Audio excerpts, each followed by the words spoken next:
How to turn on or turn off Samsung keyboard multi-language text prediction on the Samsung Galaxy S25 series. First, tap on the home button to return back to the home screen. From the home screen, swipe down at the top to open up quick settings.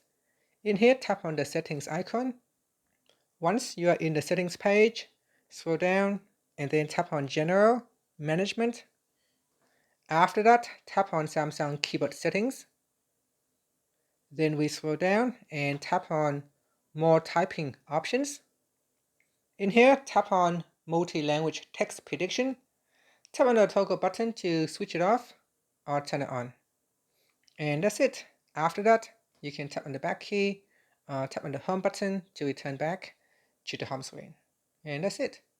Thank you for watching this video. Please like and subscribe to my channel for more videos.